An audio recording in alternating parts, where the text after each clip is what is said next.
Hi everyone, it's Alexandra here with Rachel and Phil, and today we are going to be doing a video on social tables for one of our projects in class that we had to do.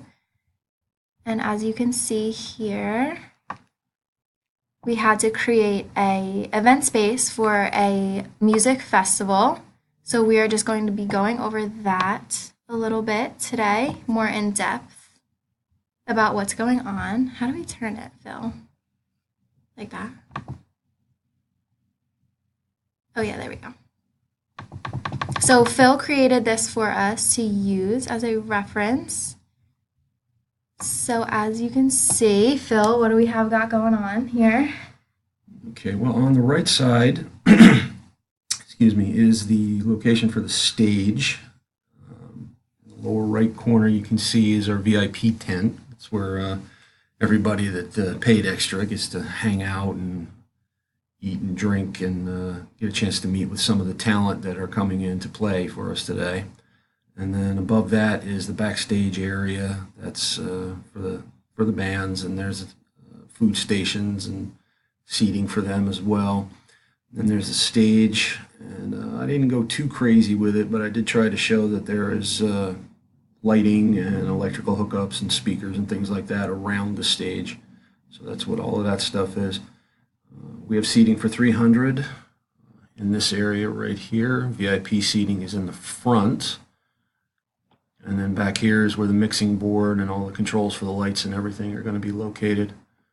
And then moving over this way, we have our food booths. They can be laid out in, basically anything you want in each booth, but I have them alternating between food and beverages. And these are high top tables for everybody to bring their food over and they can stand and eat. And then this area, these are merchandise booths for anybody who's interested in buying stuff, and little craft booths for we can have someone come in and do face painting or balloon animals, that kind of thing. Now for the operations side of things, this is our medical tent in red and our volunteer tent in blue. These are check-in tables because this area here along the bottom is basically the backstage for the booths. This area is not open to the public, and we have our food runners running through here to go to the VIP tent, supplies for the booths, the food booths and everything else. This is our main security tent right here, so that it's got access to both parts, out front and in back. And then there's a smaller security booth at the corner of the food tables in case we actually need to bring somebody off of the event space and get them out of there because they're causing problems or being disruptive or anything. And then finally, these sort of black lines here along the edges are for the porta potties that we need. The object for those isn't really very descriptive. When you look at it, it's sort of a black square, so those have their own labels on them. Entrances here, and finally these black objects are meant to represent exits. They're outside of the actual field space because otherwise a flat door is going to take up space that is needed to depict other things that are actually in existence on the field. So the layout here is a little bit larger than is required. It's supposed to be a 300 by 100 space, and it's about 15 feet extended all the way around just to accommodate these door objects because they do open out into that space. Phil, I like how you have everything systematically organized throughout the venue.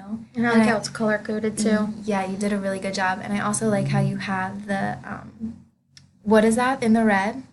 Those are pipe and drape. That's meant to block off. Section off. Yeah, it blocks off the areas that are not accessible to guests coming in. Nice, that looks really good. I also like how you offered high tables for people who don't exactly want to go back to the stage and sit in a single seat. Yeah. Well, the idea is that you can come out and eat here if you want to, or you can take your food in and sit in your seat while you're watching the show. But because we're doing booths and not kind of sit down dinner or anything formal, having these areas here to sit or stand and eat is, I Makes it think, more going to casual. work out better, makes it more casual. Nice. I think that looks really, really good. Mm-hmm. And I like how you put so many exits all around the premises. So Yeah, safety well, first. It was Yeah. smart that you extended the field space an extra 15 feet because I didn't actually think about that when doing Yeah, that. I was trying to place those, and the first couple of them it let me put them outside the field, Mm-hmm. and then it just wouldn't let me put any more of them out there. So rather than continue to fight with it, I just decided to make a little more space for myself to work with. But all of the primary elements that need to be here are inside of the 300 by 100. Yeah, that's important. Yeah, I had no problem fitting everything into the 300 by 100 Mhm.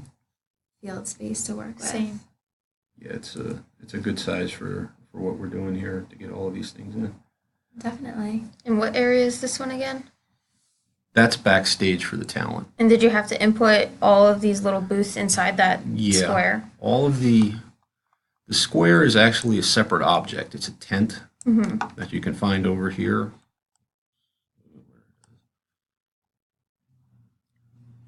And outdoors, maybe. Yeah, outdoors. Outdoors. Maybe. And you can For have it this covered object. or opened. Yeah.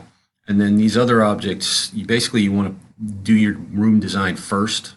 Place these objects, because this is a sofa and this is a half table and this is a buffet and this is a beverage station and a bar.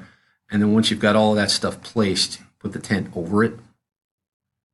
And that way you can group all the objects together, and then even when you're sure they are where you want them to be, you can lock them and you won't be able to accidentally grab something and move it around, because the main interface here is this hand, and it's not super accurate with grabbing things. Sometimes you can grab the wrong thing and move something you don't mean to.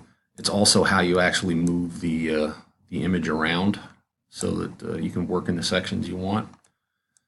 You do have to zoom in to actually get fine detail and fine placement, because trying to move things around when you're zoomed out Yeah, here, it's it's hard. never going to go where you want. So you want to zoom it in, and then you can actually grab an object and move it around. And like you said, Without it's a lot overthinking. easier to move around when you have a mouse and able to zoom in. Yeah. So I just use my trackpad, and that's still kind of hard. Yeah.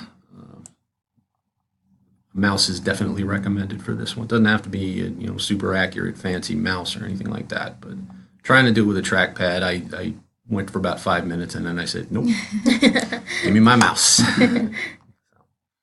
Awesome. Well, I think that looks really good, and that's we hit everything that the requirements asked for. So we just wanted to give you a quick tour on what the project actually includes, and a couple examples on how the layout could potentially look. I'm excited to see how everyone's is going to vary throughout the class. But this is basically it. So thanks, guys, for doing the tour with us.